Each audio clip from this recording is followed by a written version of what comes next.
received his PhD in psychology from the University of Texas in 1969.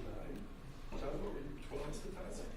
I don't know how you accomplished that one. He was on the staff of the Ryan Research Center from 1984 to 2004 and has served there as Director of Research and as Director of Education when he was in charge of the summer study program there. He's also been the editor of the Journal of Parapsychology since 1994, and he's been the president of the Parapsychological Association. He's published numerous research articles in professional journals and co-authored the book Foundations of Parapsychology.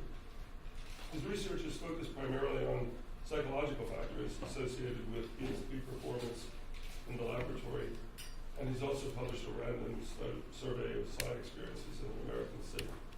The other thing I'd like to announce before I turn it over to John is that following his talk, we'll have a 45-minute panel discussion here on parapsychology and transpersonal theory that'll include John and Jim Carpenter, Stan Groff, Bob McDermott, John Cannon, and myself. Okay, this is kind of the overland in a short title. It's kind of appropriate in a way because I'm going to be covering a lot of material, and any subtitle to put in would be kind of misleading, so that's probably about as good as we can do. Also, I'm going to try to keep this probably in the time limit, and that means there are going to be some things on the slide that I'm not going to talk about. And the good news there is, if you're a fast reader, you get bonus coverage. The slides tend to be kind of self-explanatory. That will work most of the time. Guaranteed. Oops. One of these things. Okay, I'm going to start out with some definitions. By the way, I kind of understood my audience was going to be philosopher types, and that sort of to help us right. And that sort of has something to do with what I talk about and how I talk about it. So I'm going to try to get some relevant to the audience. So I'll get into philosophy definitions and all that kind of stuff. So I'm going to say some things about that. Okay, what we study is basically, or something. Well, what we study is represented by the Greek letter psi. One definition is the interaction between a living organism and its environment, not attributable to known physical processes. And the adjective for that is paranormal. This is one of the things I'm going to skip over. So maybe there's two subcategories. First, extrasensory perception, which is basically paranormal acquisition of information from the environment. If we think the source of the information is an external object or event, we call it clairvoyance. If the source is another person's mind, we use telepathy. And mine is not in all the definitions. I used it because I wanted to make the point that these definitions really were born at the end of the 19th century and came from a dualistic paradigm. Basically, still today, I think basically parapsychologists think dualistically. This is one of the points I was trying to make this morning. Precognition, the source of the information is the future. And if you're interested in sort of tidy conceptualization, this is a disaster because these categories overlap. And basically space and time are confounded. So you really need to make a distinction between precognitive clairvoyance and precognitive telepathy. And if you add on to that real-time clairvoyance and real-time telepathy, you have a nice little 2x2 table. It would be a much better way to classify things. Psychokinesis, paranormal effect on the environment. I like to think of it as sending information too. So you got PK as information to the environment. ESP is information from the environment. We distinguish between micro-PK and macro-PK. There's several ways you can define that. One is micro-PK is just really small things, like on the one end you might have subatomic particles, and at the other end you would have maybe dice is probably about as big as we get, and what's classified as micro-PK. But maybe more to the point, micro-PK is almost always something where something's already in motion and you're trying to determine, and you're trying to tweak that motion.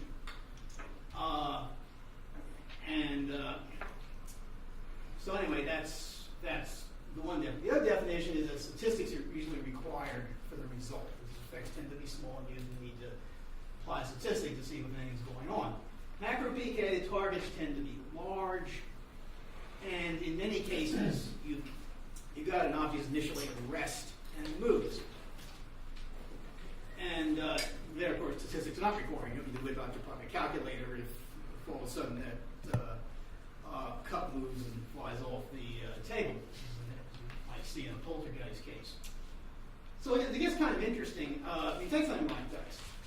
For example, the way usually dice are tested, you roll dice down a bevel plane. What you're trying to do is influence whether they fall on one side or the other of some kind of dividing line. That would be a micro-PCA study. You can take the same die, put it on the table, and see if you get it to move from scratch. Then it would be macro-PCA, the same physical object. But the main point I want to make about the definitions is that psi is negatively defined. If you go back to my original definition, it tells you what psi is. And basically, psi is something other than X. The implication of that is proving psi, in this sense, tells you absolutely nothing about its nature. And that's a problem which I've been aware of for a long time, and I'm going to say something a little bit later when we get back into that. Okay, so basically what parapsychology has been about and been hung up for about 100 years is how do we prove that psi exists? And I'll kind of start in maybe around 1930s with kind of J.B. Ryan's research. And the old approach was to demonstrate a conclusive experiment. And that means an experiment where you ruled out all the other alternatives and you're not sure that what's left is ESP, therefore you have proven ESP. And there was a psychologist in Britain by the name of C.E.M. Hansel who kind of made a living out of showing how the best parapsychology experiments you had not conclusively ruled out all the alternatives. And the alternatives he paid the most attention to was fraud, not only on the part of the participant, but also on the part of the experimenter. And this went on for a number of years. And eventually, around 1980, I think right after he published his last book, this was challenged by another skeptic. It was a psychologist from Oregon named Ray Hyman. And Hyman really took him to task for this. And he took him for task not because he had any love for parapsychology, because normally the way the rest of science operates, you don't insinuate someone cheated without evidence. So he thought, well, a lot of his other scientists are going to see this. Hey, that really isn't fair, and it kind of makes the skeptics look bad, and sort of creates sympathy for parapsychology. So that was his main point. And really, after that argument, you didn't see that argument much anymore. Now, the current approach to answering that question is usurping a statistical technique that is widely used in mainstream science called meta-analysis.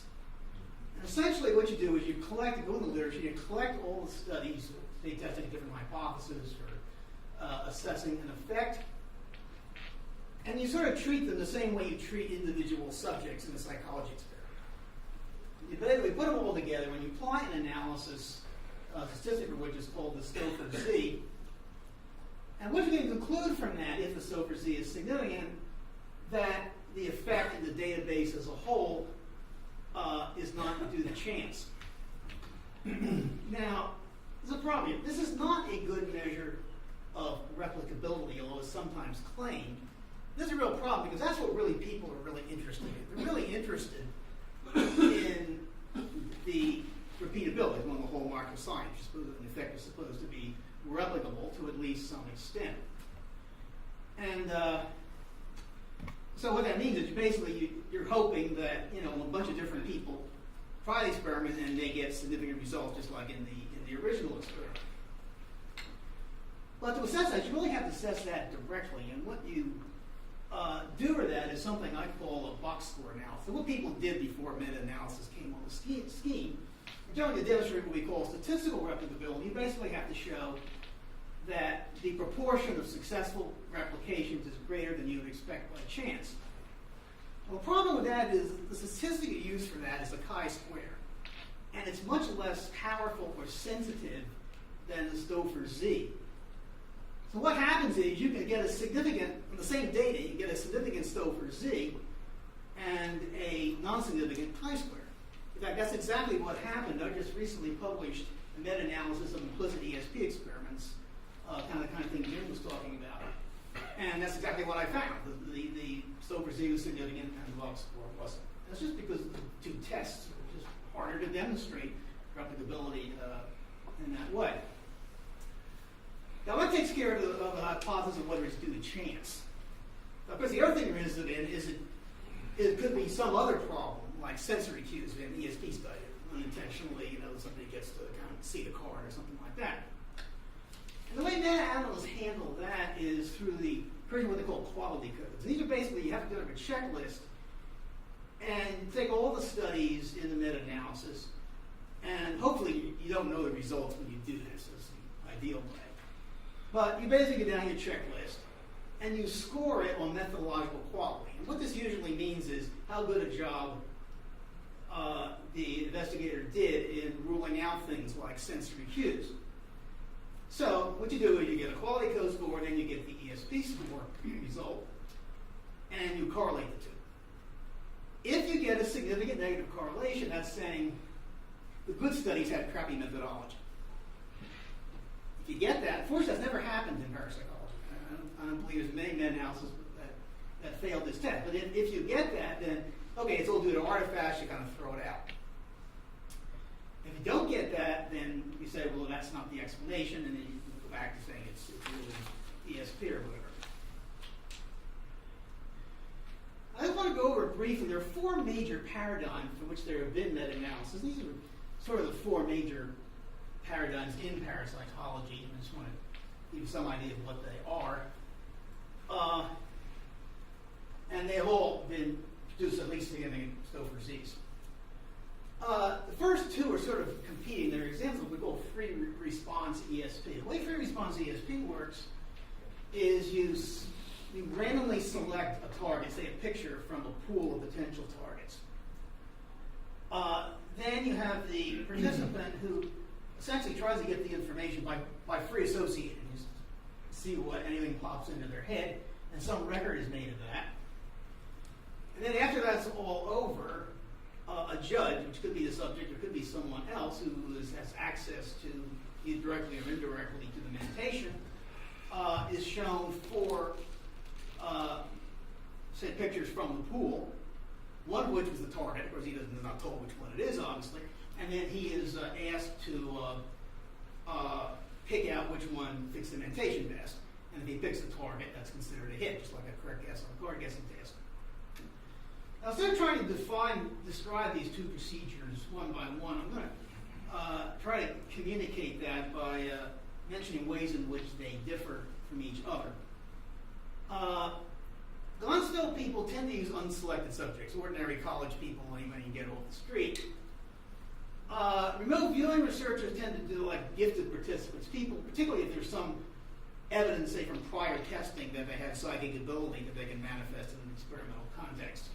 So they tend to test psychics in a very loose sense of that word. The Gonstell, you induce an altered state of consciousness. This is actually what Gonstell, what the word refers to. It's a kind of a short-term sensory deprivation procedure, usually combined with relaxation suggestions and some hypnotic suggestions, which are not told that. There's a political reason. And however, as we've learned through the grapevine that a lot of successful remote viewers self-induce altered states. So this is probably less a big deal than you might think on the surface. Gonstell says they tend to use emotional target, like a very dramatic scene from a movie clip, and usually lasts about 2 minutes. Real viewers tend to use emotionally neutral targets, usually things like buildings and landscapes. The Gonstell study, the record is usually through oral report. Remote viewing, it's primarily through drawing. You draw what the building is, you think it is, or whatever. Finally, the judging. The Gonstell people, and this isn't 100% true, but in general, Gonstell investigators prefer to let the subject do the judging. So basically, the subject, of course, knows their own mentation, and then they're shown the 4 pictures. Remote viewing times tend to like to use an outside person who, of course, would have to read a transcript of the mentation report and base the judging on that. And there are pros and cons for each, but I don't have time to go into. Second major paradigm is micro-PK. The way we almost about the only way we test micro-PK in parapsychology is through a device called a random number generator. And eventually what you're trying to influence is some kind of electronic noise. If you can think of this, I think this is at least close to right, give you an idea of kind of how it works. If you can think of the noise as kind of one of those static-y kinds of jagged lines running across the screen with a baseline going through the middle of it. If the time you sample that noise is above the baseline, you record it as a 1. If it's below the baseline, you record it as a 0. And if you leave the machine to its own devices, they can produce like 100 of these a second. It can be really fast and generate a huge number of micro trials that way. And this is because it's random. If the machine's functioning properly. Which means you're having about an equal number of 1s and zeros. What something in effect has to do is zap the machine so it will produce an excess of 1s. And we apply statistical tests to see what we do with it. The final paradigm is called distant interactions in living systems, which we abbreviate DMILs. It's sort of our prototype for psychic healing research. We don't actually heal people with cancer. We do things a little more basic researchy kind of things. And it's usually an attempt to influence someone's autonomic nervous system, particularly their electrodermal. They usually have two people, the influencer and the influencee. And I'll leave that a question for another time. Oops. Okay. I want to go back to basically the definitions. And this is an alternate conceptualization of the psi concept I posed a number of years ago, and I think it's probably going to be of interest to philosophy types. The root of it is something I discovered, that psi is really confounded. It's used both as a descriptive term and a theoretical term. In other words, it's used both to label what it is you're trying to explain and the explanation. So you can make the statement psi explains psi, and it's perfect. That makes perfect sense in this universe. It's lousy use of language, but you can do that. Well, I decided we were really asking the wrong question. So the proper question is not, does psi exist? Which is what I've been talking about. The proper question, how can descriptive psi be best explained? Now, if you're not aware of this confound, you can end up saying some kind of silly things. For example, at one time, critics tried to make the point that parapsychology has no subject matter. Okay.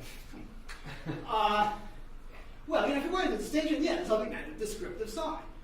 In other words, people have experiences that look like psi, and then the question is, how do you explain that? A random number, a lab example, a random number generator acts funny when there's a certain person sits in front of it. Okay, what's going on? And it's theoretical side, and it's supposed to explain that. Also, this approach, another advantage of this approach is it encourages process-oriented, theory-based research. Well, that should be obvious why that is. Another advantage is it shared the burden of proof with the skeptics.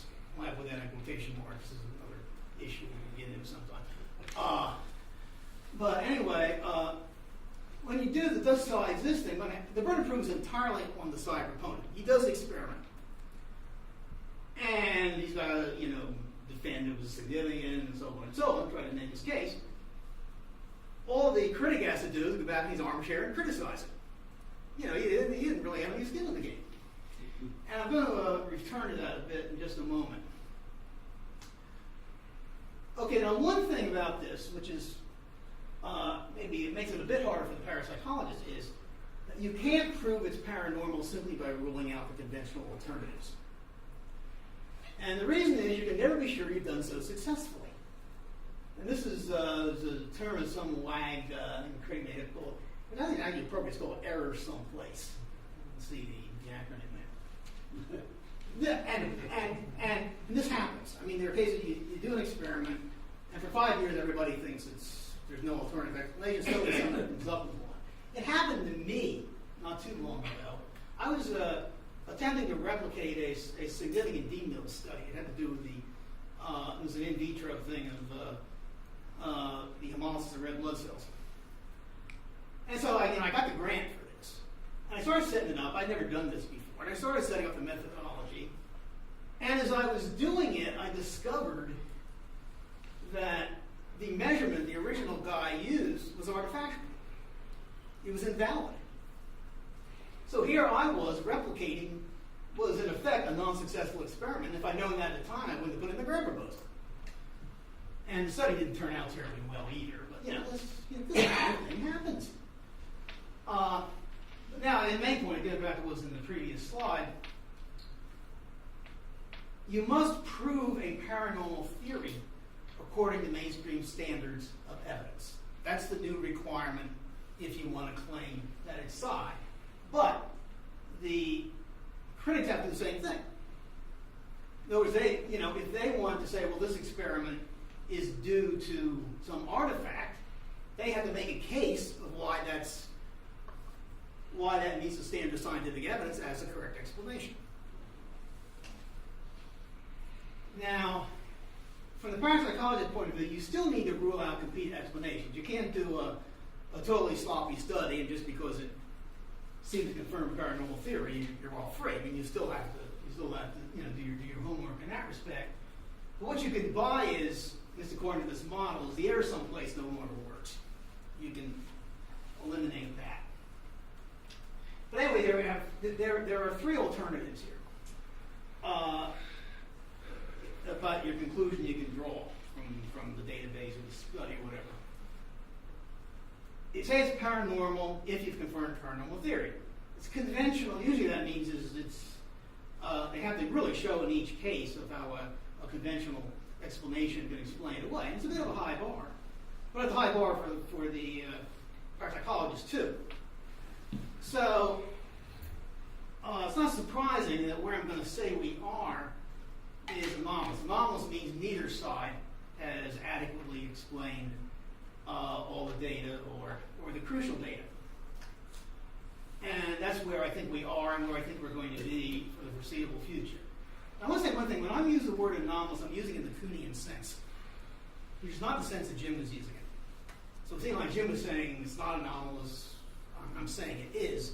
And the reason for that is we're using a different definition of anomalous. It's both perfectly legitimate, but there's really no contradiction there. Okay, now I want to move on to talk about implicit side, which is the main thing Jim was talking about. And I define here performance on a usually non-psi task in which the participant is not intending to use psi. I would also add, particularly, I should have been on there, particularly after listening to Jim, that if they are using psi, they're unaware that they're using it.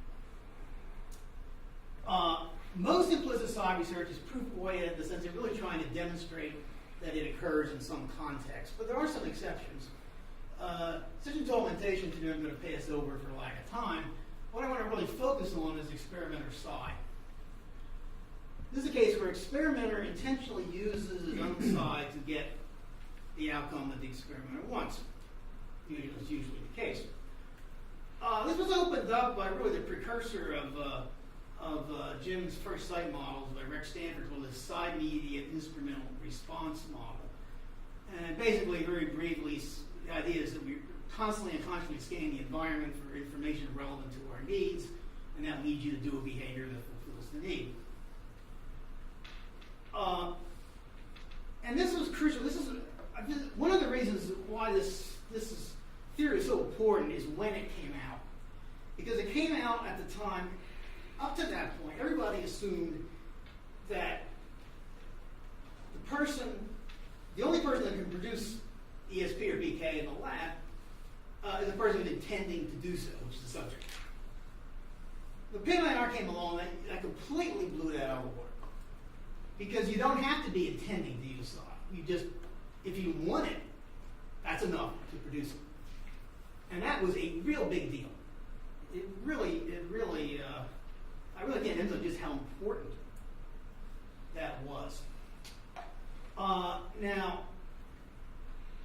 Okay, how would it work? BK is pretty straightforward. The process is the same for the experimenter as it is for the subject. For ESP, it's a little more complicated if you want to mechanistic explanation, not that anyone here wants a mechanistic explanation, but just in case. The first step is experimenter gets information about the target from clairvoyance, and then he sends it to the recipient through a form of telepathy.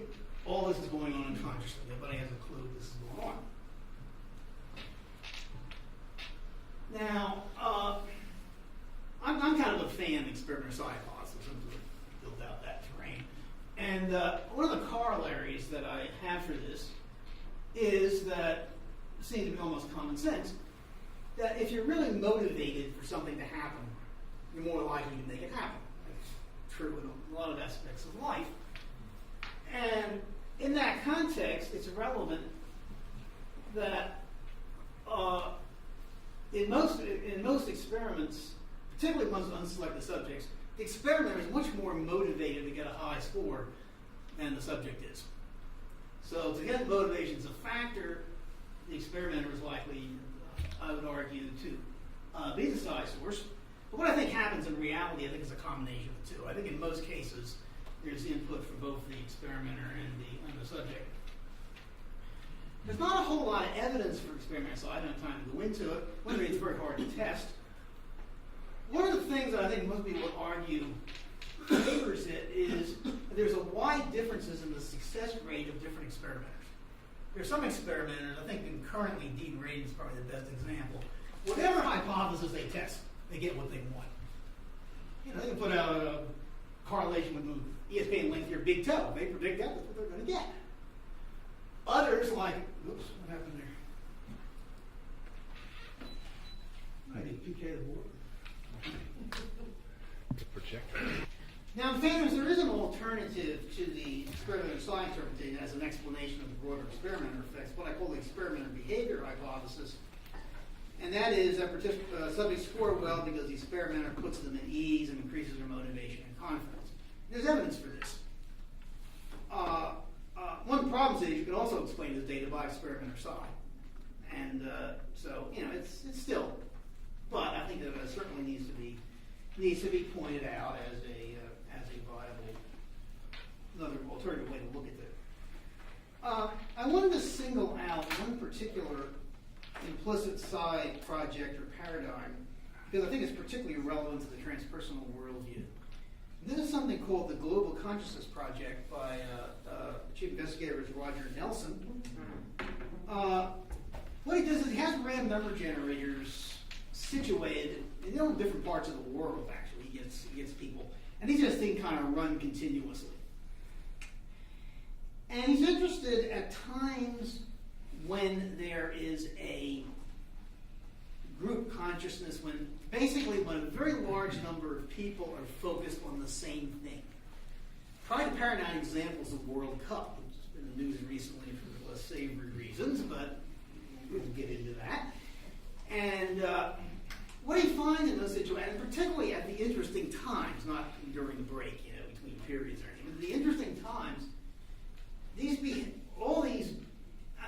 being a little exaggerating here, but the idea is that basically all the random generators go crazy at the same time and in the same way.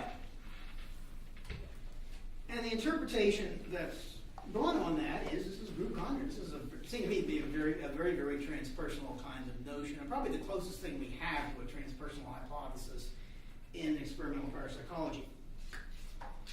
Now, one of the reasons why I talk so much about the experimenter effect is that's the alternative to group consciousness. And of course, that's the kind of one I favor, of course, and Roger and I have friendly debates about this all the time. Two things I would say in defense of my interpretation is that the alleged participants are not motivated at all to produce something. They even know the size involved. They're just enjoying the World Cup. And also, the experimenter behavior hypothesis is not relevant because the experimenter is not interacting with the alleged subject. Okay, now I'm going to shift gears onto survival research. And I want to talk somewhat more length about that. That's the one category of sci research that attempts to address the metaphysical issues of interest to this conference. And I'm talking now about not just a particular project, but sort of the whole body of research. There have been two approaches to provide evidence for survival. The first is to demonstrate that the spirit is the source of psi. And it's an example of the source of psi problem in parapsychology. It's one of the, to me, the major problems we face is the source of psi problem. Where is it coming from? The other major example of that is the experimenter effect. So that's, in different kinds of areas of parapsychology, the source of psi is a major problem. A prototype of this is mediumship research. And the question there is, does the communication in a medium, does a reading, gets a lot of facts he's not supposed to know otherwise, okay, is the source of that information a spirit, or is it a living person, or a document, or something like that? Now, typical of parapsychology, people muck up the classification. The issue is often mislabeled as survival versus something called super psi, which means real strong psi. It's a false dichotomy because by definition, the mechanism a spirit uses to communicate with the medium is psi.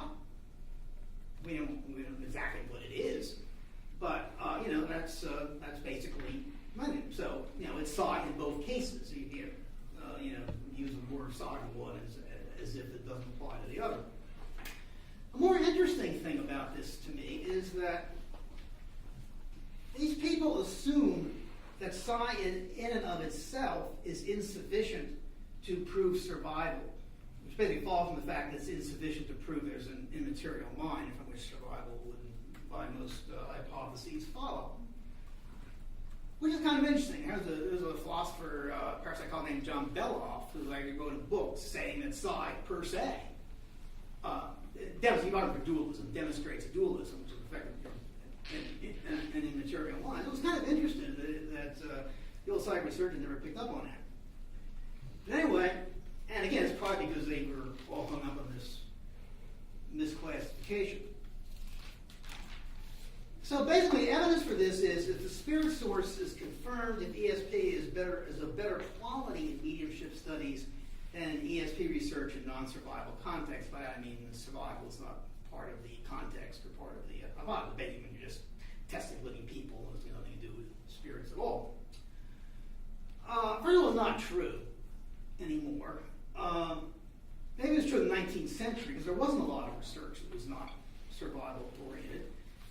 But now we have very strong hits, correspondences, and remote viewing and Gonspell studies that are as strong as really anything that old mediums produce. I was never that impressed with that stuff anyway, not nearly as much as some other parapsychologists.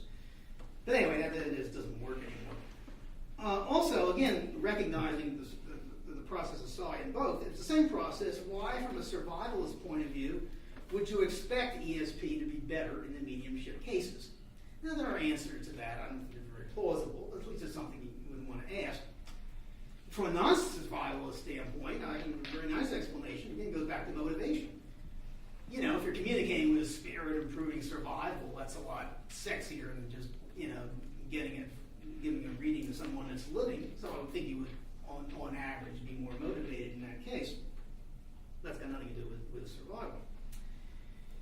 Now, I just thought a better criterion was if you could demonstrate qualitatively different effects, a different process than ESP, that occurs only in survival contexts.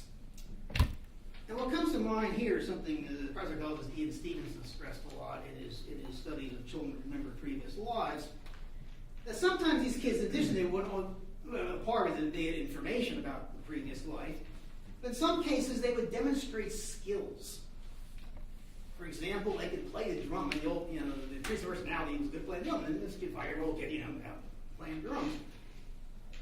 And if that kind of thing only occurs in survival contexts, that would be, I would find that impressive. The problem is I really don't know that. I don't know of any cases of life that are not in survival contexts. And of course, they would have to be cases where you have to reason to believe it's real, not just some guy making a claim. But that's never really been studied. And I think it should. I think that's something that survival researchers would do well to take a look at that and see if they can confirm that. As far as the evidence for psi mediumship, I don't have time to go into this. Of course, in the old days, you would just basically sit the medium down and transcribe the reading, and it would look like it was corresponded to reality, then this was considered evidential.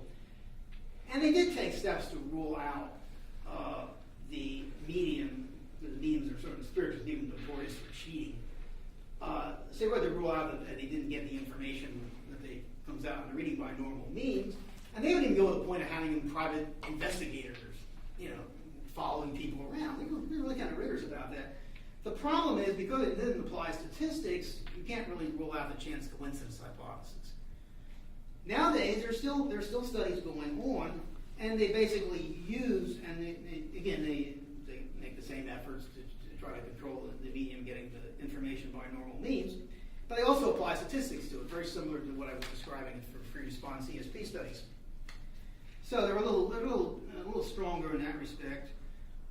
One of them, by Emily Kelly, actually got published in a mainstream medical journal, Journal of Nerves and Mental Disease, which is kind of a coup. But that's the first approach. The second approach, which is fairly recent, is that the brain is incapable of producing the observed phenomena or abilities. The prototype of this is near-death experiences. Near-death experiences, very briefly, probably most of you know what they are, but this is kind of an oversimplification to give you the idea. It's the experience of a person who is in a situation of imminent death. They experience leaving the body, traveling to heaven or some culturally equivalent place, meet deceased relatives and or religious figures who eventually tell them to go back in their body, which of course they did, or we wouldn't be recording it. Two things that really impress me about NDEs, very characteristic. The imagery tends to be very vivid and realistic. It's more like a perception. And also, I think maybe partly because of that, they carry a very strong sense of conviction. People are actually convinced they're going to heaven. They lose their fear to death. It's extremely powerful. It's incredibly powerful psychologically.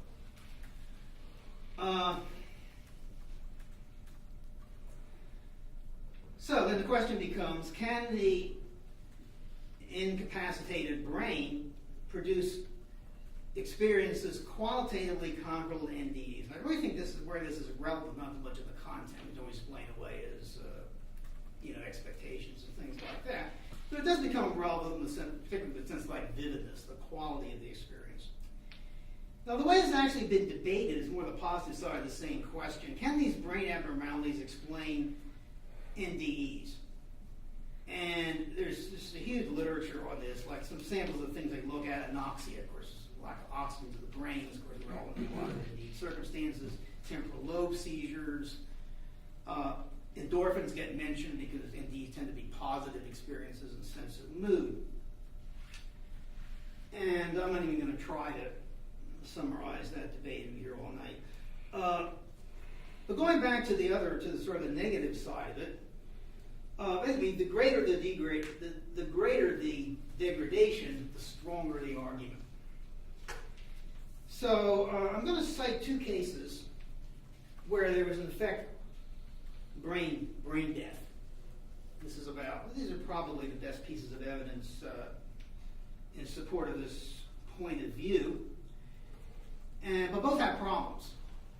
And I'm not going to tell you what's right. I'm going to basically tell you what the evidence, what the problems are, and then you can decide for yourself how much you want to make of it. The first one, I think the better of the two, actually, is called the Pam Reynolds case. Pam Reynolds was a woman in Houston, Texas. And the surgeons induced hypothermic cardiac arrest. It's kind of like cryogenics. To remove aneurysms in the basal artery. So basically, you froze the brain out of functioning. They recorded EEG during the process, and EEG was flat during a certain period of it. Person stopped breathing, heart rate stopped. By most of the standard criteria, they're dead. Okay, the woman reports basically having a classic NDE while she was dead. She also correctly identified the use of the saw during the procedure. She even claimed to hear the saw and could sort of describe what the saw actually correctly reported some conversations that the doctors and nurses were having during the procedure. What are the problems? Okay, the main problem with this kind of case is you're not getting a real-time account. All this is based on a memory. And memory, even if there is some consciousness going on there, they're probably in some kind of altered state. I mean, one thing you know about altered states is one of the things that gets distorted most is your sense of time. So when she says, well, this experience occurred during the time that I was brain dead, she's got no basis in the world for saying that. Despite the fact in the book, it says 928, this happened in 928, Pam said that happened. That's BS. The soul. Well, could she have seen on the table pre-op? It was roll area, stuff's out there. Could she have seen it then? They made a big deal of the fact they were putting 100 decibel clicks in her ears. Supposedly, I think it has something to do to try to neutralize the brainstem. Anyway, one thing it was supposed to do was to eliminate any other sounds from getting in. Maybe, but I wonder about that. I don't know much about auditory physiology, but I know that if the frequency is different, particularly if it's low frequency, would that, can you really say that that's going to block out the sound of the soul? And as far as the conversation is concerned, assuming she didn't just hear it, she could have picked it up by precognition. She could have had a precognition of that, and that would have come in earlier, wouldn't register her consciousness then, but it could have come in earlier, and that's what she misattributed to the experience at the time. It's another example of how the ESP really works against survival in a very kind of paradoxical way. The second case is a very recent one. This is a neurosurgeon. He's kind of impressed with the guy who's supposed to know about this kind of stuff. He had contracted bacterial meningitis, which is a very rare and extremely debilitating illness. It was known to produce severe brain damage and loss of function. And during the coma, he had multiple NDEs. Okay, the problems. First of all, the Pomeranian is kind of nice because you had an EEG. It apparently was not in the Evan Alexander case. Basically, the extent of the brain damage is mostly inferred from the other cases. That's a bit on the weak side. It's also one of the things he miraculously recovered from. Usually, that's it. But he functioned. He actually gave a talk at the RRC recently, and he's functioning fine. And that kind of makes me wonder, maybe the disease was relatively weak to begin with. It was relatively, he was obviously in bad shape, but I think it was relatively weak, and that's why he was able to recover from it. But the main problem is, again, the memories. We're talking about memories. Now, in his book, The Proof of Heaven, he had a long appendix where he describes, he gives very plausible reasons of why, even if it wasn't total brain death, why you wouldn't expect him to be able to generate those images at that time. And he makes a strong case for that. He completely ignores the possibility that the images were something that entered his mind before he ever had the illness. And they were coming out now. Now the question is, okay, why would this come out now? And that's a fair question. And one possibility is, this is something I've always kind of wondered about. I really wonder why even some of the skeptical side don't make more of this. But we have inhibitory neurons and we have excitatory neurons.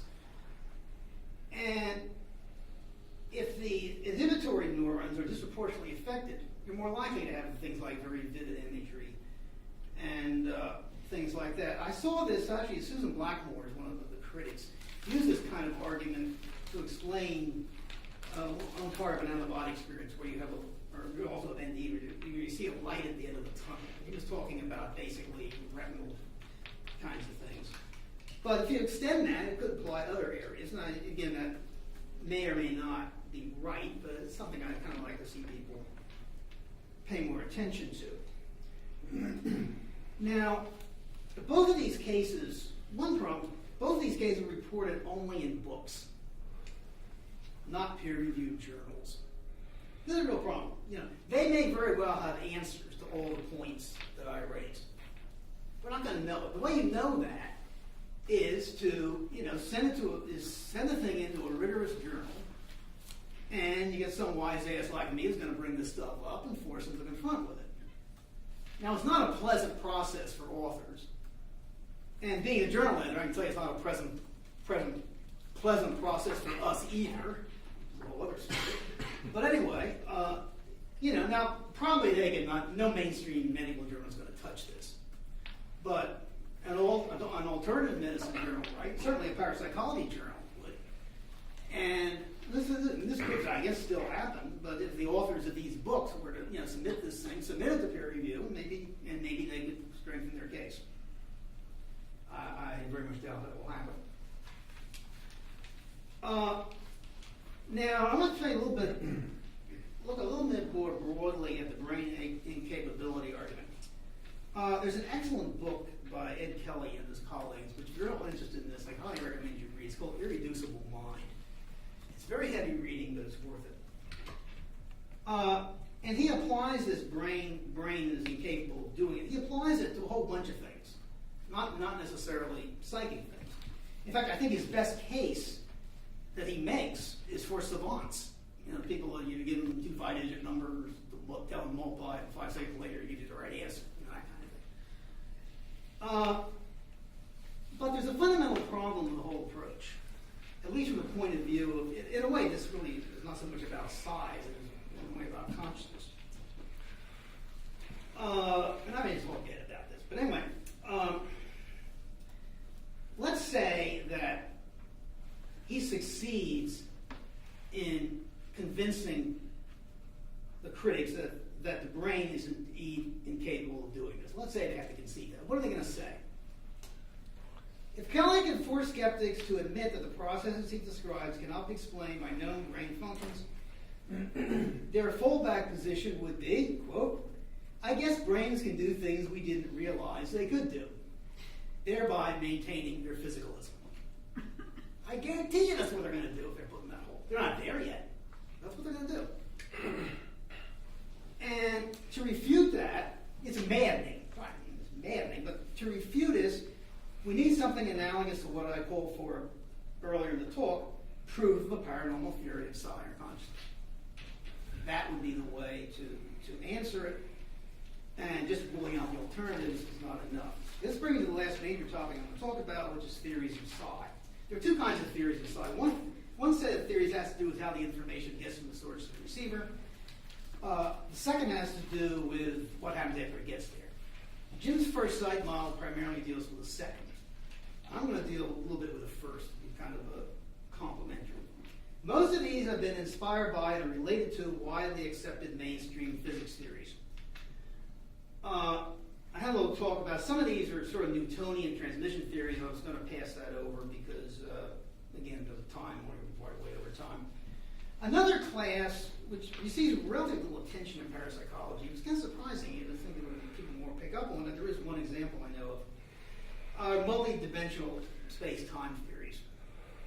Like there are other dimensions besides the 4 we know about. Basically, the idea, put it very crudely, is that some of these higher dimensions, the distance between, say, an ESP, between the source and the source and the receiver in that dimension is 0. So you don't have a distance problem in that dimension. Of course, the big kid on the block is quantum mechanics. This is what everybody's all excited about. There are 2 things going on in quantum mechanics that I think are relevant. And at risk of not really understand quantum mechanics very well, I'm hoping it at least is accurate enough that you can get the point across. Okay, there's something called measurement problem. The idea is that before an event, the event exists in kind of a series of potential states, they call it superposition, a whole bunch of probabilities. This has X probability, that has Y probability, etc. Then, when the process is observed, one of those is selected, and that's when it actually happens. Now, the big question for parapsychology types is, what do you mean by observation? Now, the classical, what I call the Copenhagen interpretation, which is what most physicists adhere to, is that it's the physical process of measurement that collapses it. What your machine does, whatever. The alternative to that, which is usually attributed to von Neumann, one of the earliest, actually one of the founders of quantum mechanics, and I often associate it with a guy named Wigner, who came out with this view, but later recanted, and the cynic in me can't help wondering if there's a little political pressure involved there. But anyway, that view is, of course, that it is human perception. That it's what person looking at it is what that is the measurement device that collapses the state vector, and that means consciousness. And that's a minority view. And of course, parapsychologists, of course, jump on the consciousness one. The other one is something I've heard referred to as both as the EPR paradox in relation to something called Bell's theorem. And anyway, there's an experiment in the back of this. It's actually been done. This is a thought experiment. I actually demonstrate this.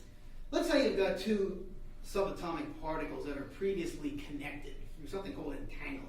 I'm not quite sure I don't understand exactly what entanglement means, but they're sort of married in some sense. And then they get divorced, and you send them, there are now two of them, and you send them off in different directions. And you collect them somewhere, and then you measure what's happening at that moment, precise moment. The version of it is, if you manipulate some quality of, say, the spin of the electron in A is over there, B that's over there immediately adopts a spin that has a reliable relationship to that at exactly that moment. It's as if the information, and I stress the as if here, as if the information went from A to B instantaneously through no channel. Now, this is called, the technical term for this is non-locality. And of course, this is really seems like psi. This is what we, parapsychologists get excited when we see this. And at first, there were some people who would say, okay, this explains psi, end of argument. That got shot down pretty quickly. And nowadays, I think the more nuanced view is, I think, very nicely expressed by Dean Radin, although I'm not going to actually give this quote. But the gist of it is that non-locality does not prove or explain psi, but the very fact that it happens in nature makes psi much more plausible and much more likely. And I think that's a perfectly valid point. Now, as far as particular theories are concerned, probably the main quantum mechanical theory that we have in parapsychology is actually a class of theories referred to as the observational theories. And it's mainly kind of based on the measurement problem. And it assumes retrocausality. We're talking about what hidden precognition. Well, it's, the true cognition, people that make arguments for true cognition usually fall back on retrocausality, which apparently in some context is something that physics actually predicts. The question is, does it apply to anything that's relevant to our interests? But anyway, that's a major assumption of the observational theories. And you put this in experimental context, what they're saying, the psychic act is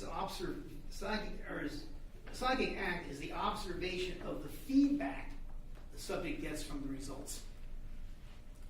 It doesn't happen when you're taking the ESP test, it happens when you look at the results afterwards. The way this would work in an RNG experiment, this kind of experiment's been done, have a random number generator generate a sequence of numbers. You take those as sounds. Then the subject listens to the tape. And that's the feedback. And this listening to the tape is when the psi occurs. And they've got significant results with this. And of course, the observational theories say, voila, therefore we've proven the observational theories that provide evidence for it. The problem with that is that it didn't rule out all the interpretations. Remember I said that if you're going to play the theory game, you can't just prove your own theory, you have to show that the other theory can explain it equally well. That's the problem here, because it could simply be that what happens is what we used to think happened, and that is that the results were created when the person generated target sequence. That's a perfectly viable alternate explanation. Now, the way you would think you could control for that is actually very simple. You have a control condition.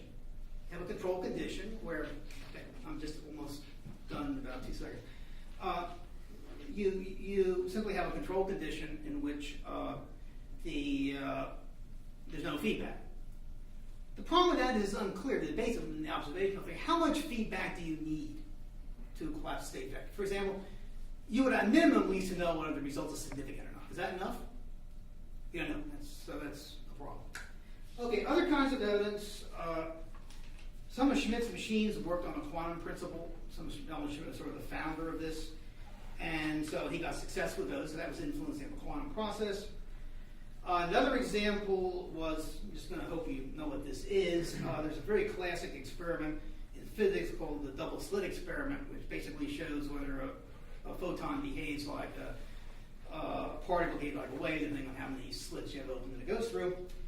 He actually had some ordinary volunteer participants try to influence the process, particularly when the both slits were open, and they produced that they altered the process. Okay, my last slide was going to be basically the bigger picture. How far can we extend the domain? Basically, the question is how far can we extend the domains of non-locality and entanglement? Can we expand those concepts to the point where they get relevant to what we're talking about?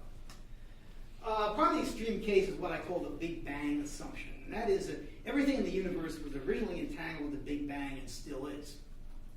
Apply this to individual minds, and you have the transpersonal worldview. So that's sort of at one end. At a more mundane level, there have been some theories where people try to explain conscious and perhaps psi as quantum mechanical processes in the brain.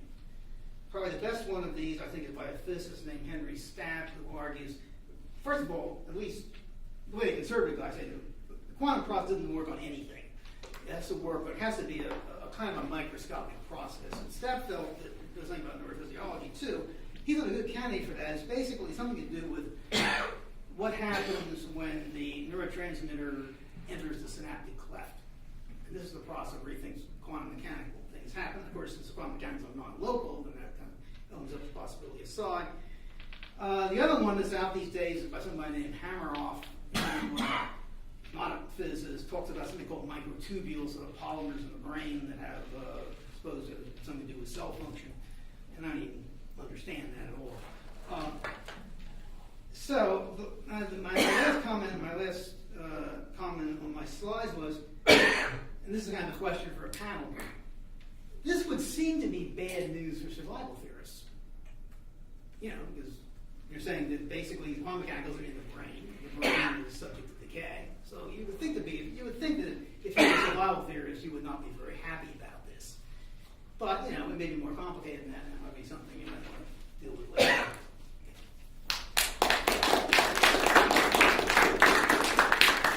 Thank you, John.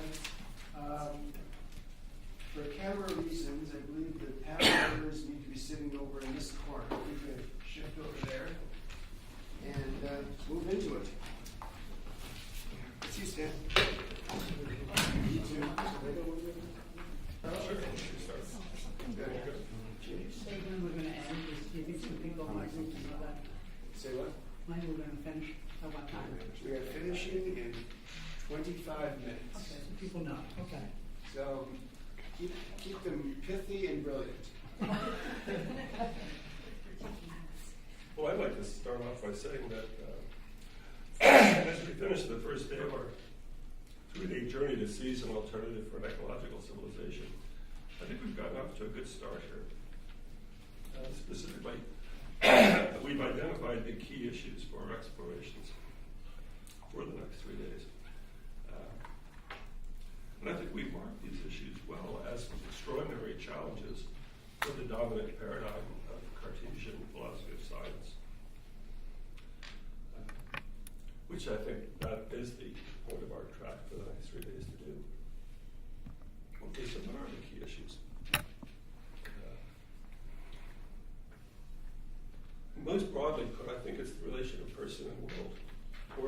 say, consciousness and world. I think Jim shared this very astutely, that the relationship should be characterized as unbounded, or as John added, entangled. And I think as John Buchanan showed us, Whitehead's understanding of prehension really begins to help us to articulate what an unbounded relationship entails. And I do think that this understanding has incredibly important implications for an ecological civilization, something that I expect will develop over the next couple of days. What does it mean to prehend? What's connecting with what when we prehend? The mind? What's that? I think the key clue Jim gave us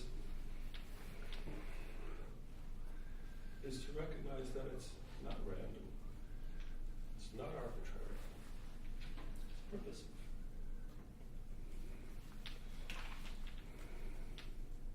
Where does this purposiveness come from then? Well, following Jim's point, it's contextual. Now this opens up a real interesting path to go down. Because context can't be built up by some cognitive processing of information. Oh no. Meaning is not derived from the meaningless. What Jim called a cognitive appraisal begs the question that we're trying to prove. How can we appraise a context's meaning based on the context itself? The meaning of the context cannot both be the result of the appraisal and the cause of it. Rather, the meaningfulness of the context must already be given in our lived experience.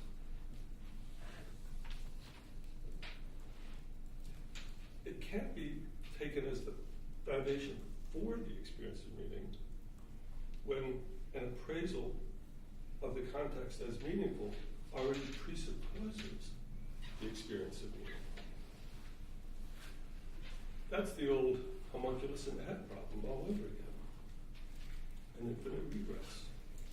And trying to get out of that by calling it all unconscious doesn't get us out of it. That just puts another name on the infinite regress. Why is it unconscious? Well, there's some sensor that keeps, well, how does that sensor know to censor the unconscious? That's Freud's problem with the homunculus. So we have to think this differently. What is it that's connecting here? Something that we're already living as a lived, experienced connection. But when we say that, we're talking about experience at another level altogether. A deeper depth of experiencing is what we're doing. The experiencing of a person who's not a mind, not a processor, but deeper than that, deeper than any detached calculative thinking. We have a being who is perspectively inhabiting a meaningful world, embodying a meaningful world. But wait, if we're going there, how is that unbounded? Don't think in terms of bodies as objects. The body that we live is not the body conceived as an object by the physiologist. The body that we live can be a very long body indeed. But this phenomenology of the long body is what I'm going to be talking about on Sunday, so I'll stop with that as a preliminary for today. Thank you, Chris. Sure. Chris teaches phenomenology and philosophy at one of my alma mater. Student of Georgie. Yeah.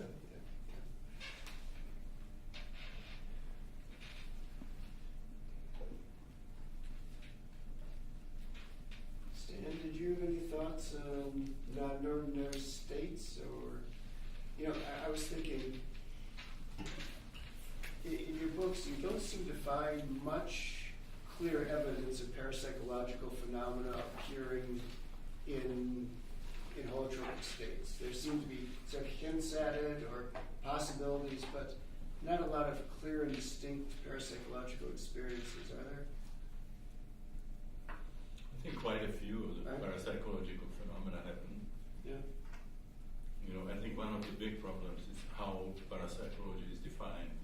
Why is it focusing on so few phenomena?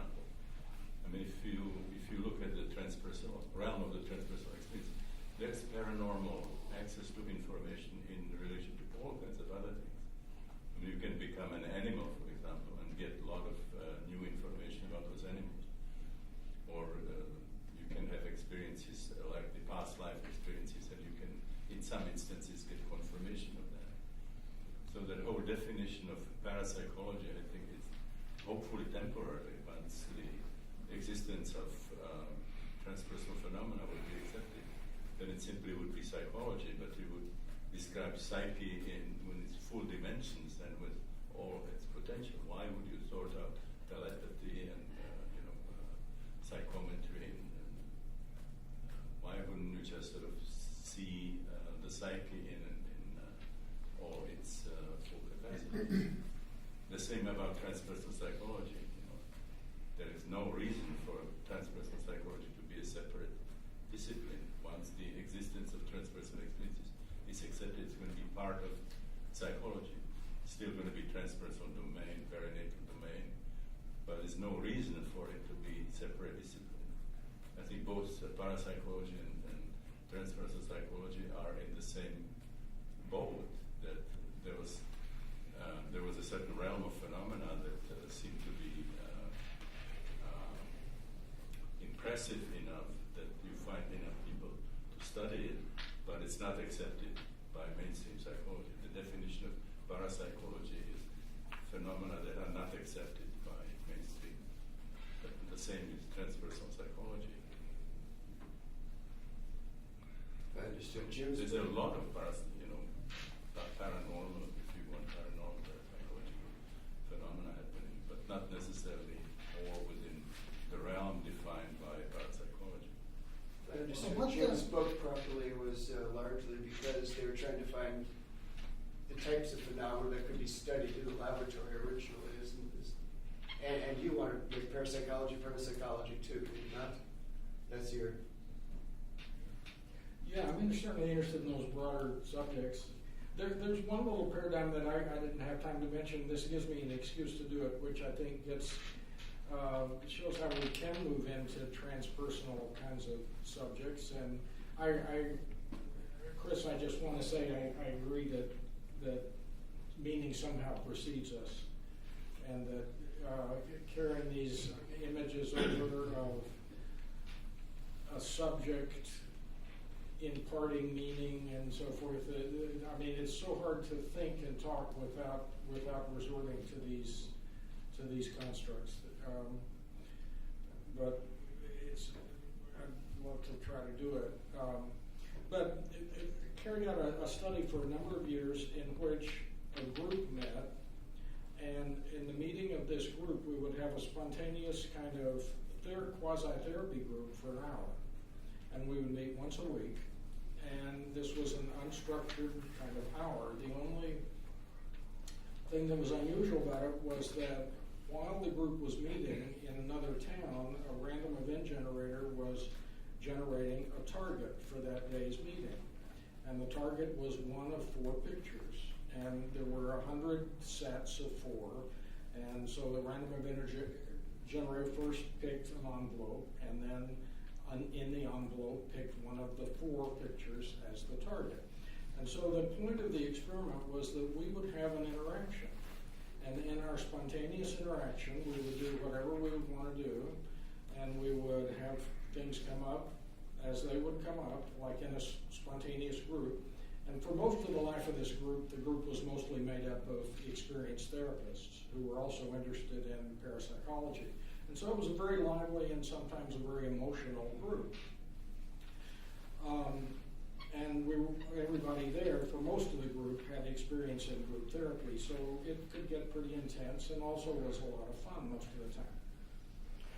But at the end of the group, someone would go out and get the envelope and lay out the 4 pictures. No one in the group knew which of the 4 was the target.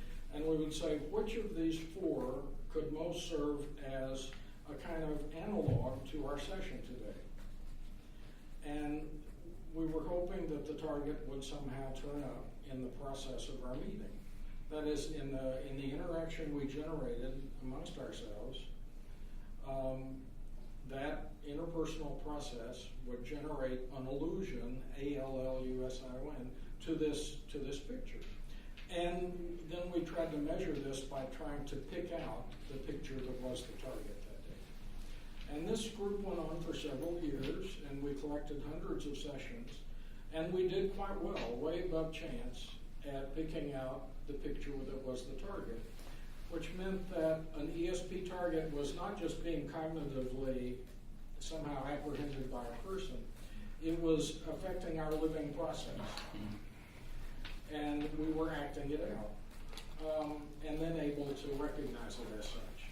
So that's not as transpersonal as we might hope, but it is moving things a little bit in a transpersonal direction and showing I think the kind of methodology we might try to develop to extend our one person at a time questions to things that extend beyond the separate individual. I'd like to ask Stan, I was interested in clarification. You were saying that parapsychologists are kind of too restricted in what we study.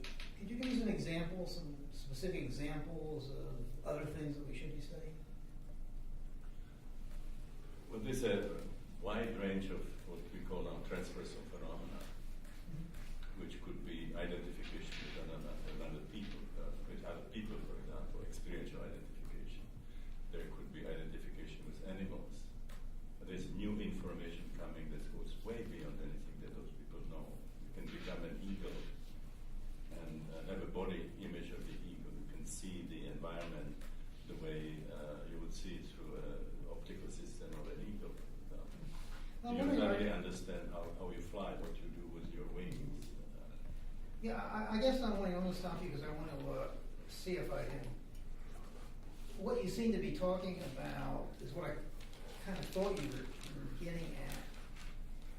And what basically the examples you would give me, I could sort of subsume, maybe it's a bit of a stretch, but I could sort of subsume as an overstate of consciousness, which I guess mystical experience would be the main prototype of that, which is something we don't study. We just have a certain domain of things that that we've traditionally studied.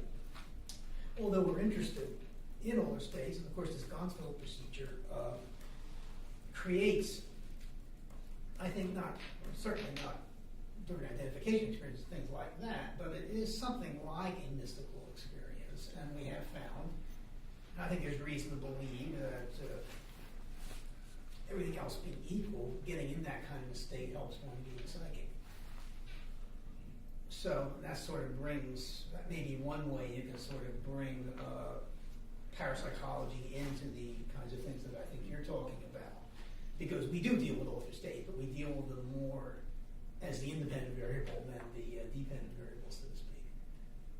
But, I think there is certainly I think there's a potential there. In other words, what I'm saying is we do study the kinds of things you're talking about, but not in the way that you were thinking of it. I should have mentioned one more, which is the whole Jungian concept of the collective unconscious. When you have, if you want, paranormal access to any culture that has a religion. Yeah. Well, that's always been a very appealing notion to me. We don't parapsychologists don't talk about it much explicitly. It's just sort of down the list of the kinds of theories or metaphysics that we deal with, but it's certainly appealing. And of course, it's very transpersonal. It's a source of information out there. You don't have to think about getting it from a particular individual. I'm not quite sure what to do with it experimentally, but it's certainly I've always found it to be a very appealing notion, and probably something we should talk about when we do. You mentioned specifically Bell's theorem. So, in relation to past life experiences, you can have, let's say, have a problem with a person, and then you have a past life experience where you have the sense that you resolved that relationship on the past life level, and you find out that synchronistically, exactly complementary changes would happen in the person who is the person in your past life experience. Right. Well, of course, there's the other major Jungian concept, in addition to the collective unconscious, is synchronicity. And in fact, I just did a study on synchronicity, which is a really good one, but and I sort of view that as more of a possible interpretation of psi. I mean, I wondered, I read a paper on to what extent are synchronicity and psi similar, to what extent are they different. And I think basically, if I remember correctly, I came up with the conclusion that synchronistic experiences, I forget what it was, I don't remember my own ideas anymore, but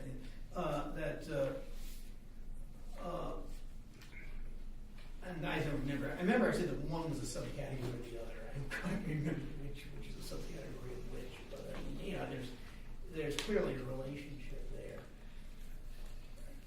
And another level, you might look at synchronicity as a possible. If you think of synchronicity as a theory, you might be as a possible explanation of psi events, or at least an approach to its explanation of psi events.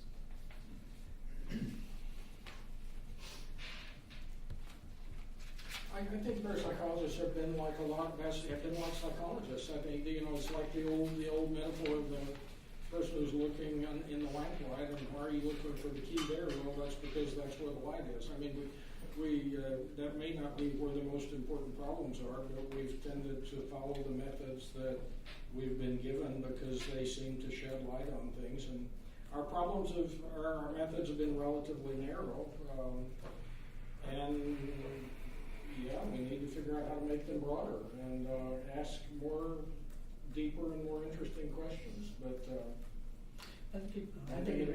following this exactly, I think it'd be exciting to bring parapsychologists together to discuss Stan's book, When the Impossible Happens, which is just 300 pages of examples of transpersonal experiences which defy most boundaries. Right?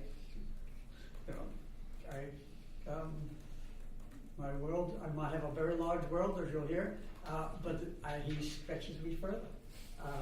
And I think it'd be really good for them to get a few examples like that book presents, or breathwork, or many of them.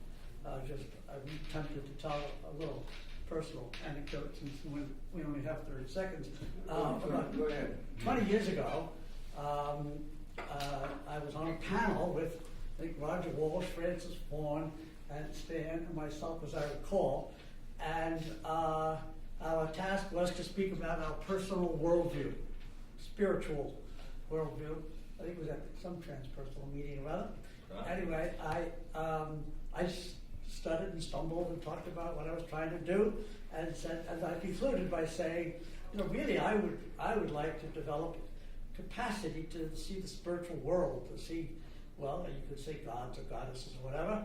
And Stan went next and said, well, I see the gods and goddesses all the time. And there was tremendous applause, which indicated that you were at home. So that's what I wish parapsychologists would study, the world, I mean, Stan is a white crow.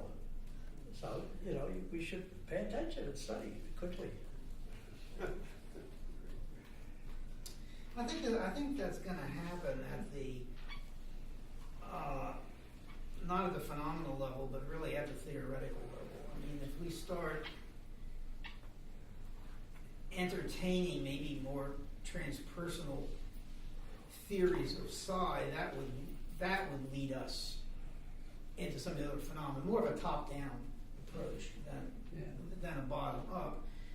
I think just to bring a little history into this in terms of what in fact led us to study what we study, you really go back to the founding of the British Society of Psychical Research, and they were really interested in survival, and that was predicated in really trying to provide an alternative to Darwinism. And anyway, they ended up, it's not quite a direct line, but it ended up, their main interest really was survival of death. And actually spiritualists were actually really heavily involved in founding the British Society for Psychical Research. And ESP came in, basically as I was describing with mediumship research, that's kind of how people got the information. So I think that kind of led us into the acquisition of information mode. Of course, a lot of mediums would, seances, they would produce levitations, a physical effect, and that kind of got us interested in PK.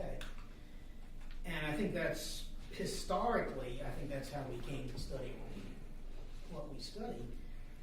And it's just kind of who we are. And I don't think that's going to change, or if it's going to change in the direction we're talking about, I think it's going to be the theoretical. That we start thinking that we really need to have a transpersonal theory, and it's that theory that would tell us that these things are relevant. For example, and I think we already have data like this. I mean, a lot of what you were talking about, things that we don't study directly, I classify as kind of like prototype being mystical experiences, basically various kinds of altered states. And one thing we do is, and I think that actually this is a survey that I conducted, that people who tend to have a lot of EXP experiences also tend to have mystical experiences. So there's a connection at a theoretical level. And, that may eventually cause us to conceptualize things in different ways. And say, well, maybe, in other words, maybe if we're really going to understand ESP and PK, we have to understand mystical experience. If we reach that point, then we would get interested, if we're consistent with our own interests to begin with, but hey, we have to start, paying more attention to the kind of things you're talking about, simply because it will help us understand what we're fundamentally interested in. It is going to change, and it changes the way Thomas Kuhn said it would change with funerals. The next generation is going to do it differently. Well, maybe. No, I don't buy that. There are plenty of say that about ESP. Once the old crooks die off, they're going to be more open to this. And at least as far as parapsychology is concerned,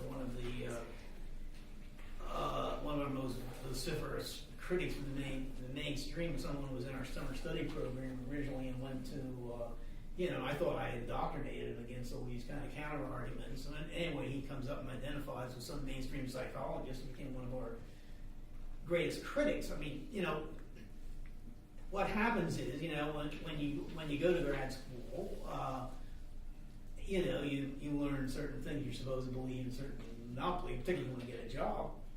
And along with where you get the key to the men's room, you learn that you don't accept this stuff, and you get indoctrinated, and it just goes from generation to generation. I don't see it, at least within academia. I don't see it. There are other graduate schools. I just don't see it. I don't see it changing. I mean, there have always been people like Darrell Bim from the mainstream that kind of are converts, but I mean, he's still pretty well excoriated by his colleagues, and I just don't. As far as parapsychology is concerned, I just don't buy the die-off. I think there's I think the establishment had things set up that gets perpetuated from generation to generation of students, and I just don't see any indication of that's breaking Yeah, down. I think one reason why it's so boring and defensive is that I'm going to sound very paranoid here, but it makes you a little paranoid.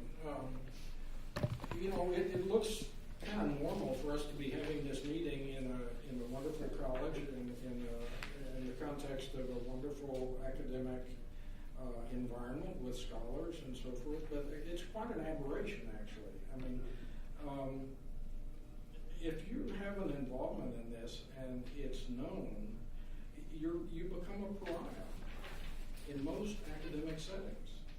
It's extraordinary for us to have been invited to take part in this. I mean, I know I sound extreme, and I could sound like I don't believe in every conspiracy that comes along, but I believe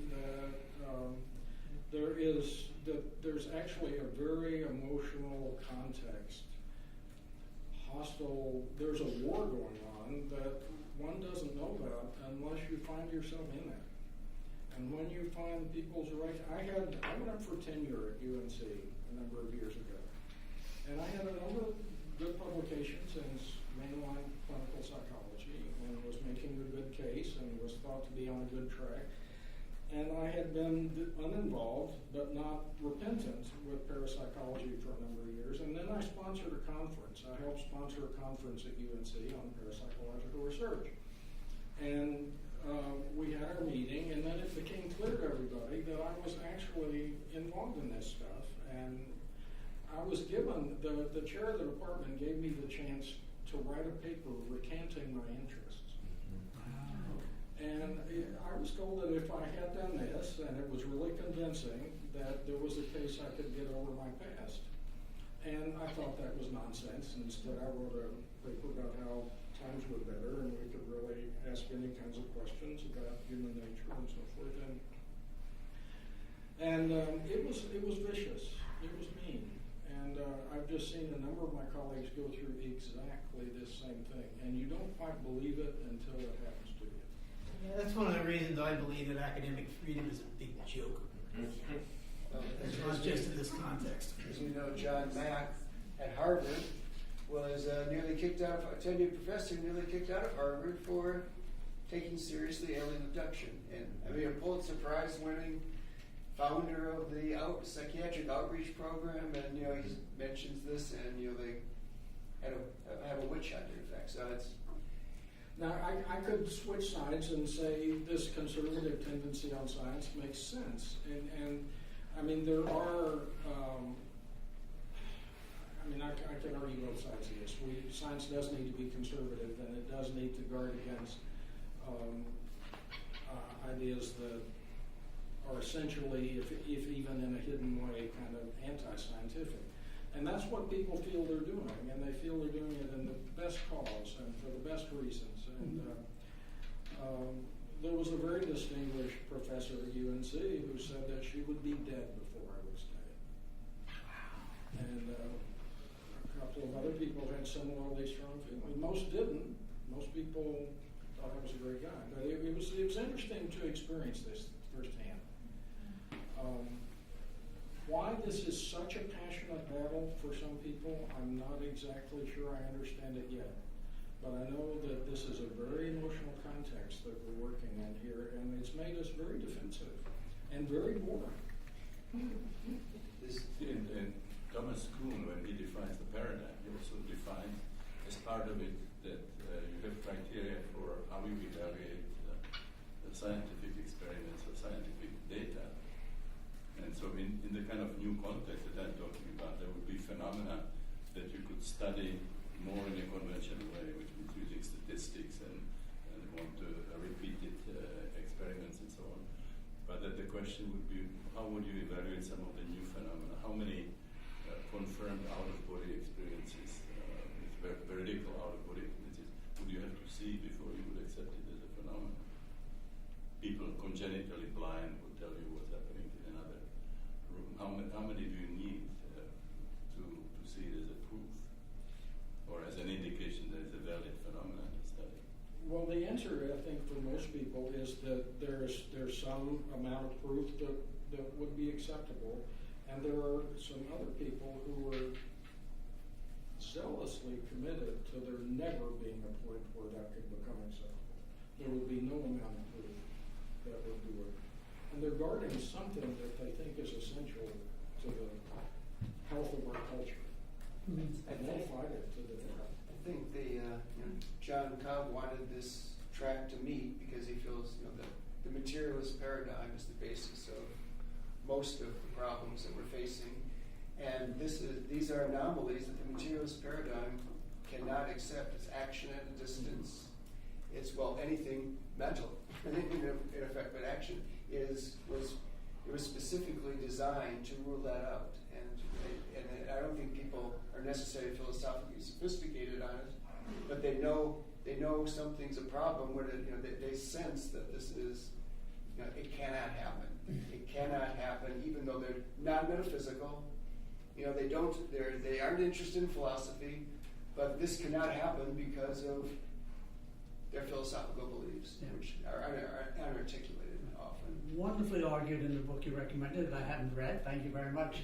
David Ray Griffin's Parapsychology, Philosophy, and Spirituality. His very point is argued brilliantly. Yeah. He says it a little better than me. At greater length, yeah, you did fine. I was going to offer to send you gentlemen copies of that book because I think he does a very interesting discussion of survival in this book, and I think there's a very interesting analysis of the evidence on reincarnation, and comes up with some very unique ways of looking at that. I think you might find it interesting. Well, actually, I haven't read that particular book, but in 1993, I'd been out in California before then. I actually had some personal contact with him, and he published, I thought, was an excellent paper in one of our journals, the Journal of the American Society for Psychical Research, in which he sort of outlined Whitehead's theory and what I know, everything I know about Whitehead comes from him, and I certainly didn't understand what most people are talking about here, based on, I read it over before I came to this meeting. And we had a little back and forth. I was trying to convince him that this is really idealism. I'm not sure if you want to say that anymore. A little back and forth on that. But anyway, but that was very, I was very grateful with someone of his stature would come into our literature, and I think it was a very, very thought-provoking article. So sort of parapsychology is kind of a connection with David. I appreciate everyone here taking interest in topics that are highly controversial and sacrificing more rewarding careers in more conventional areas to explore these important areas. Thank you, panels, and thank you, audience. You did get 10, right? You did get 10.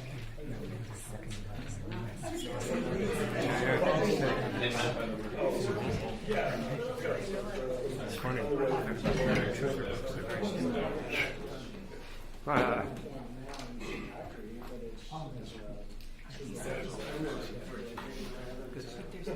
Yeah.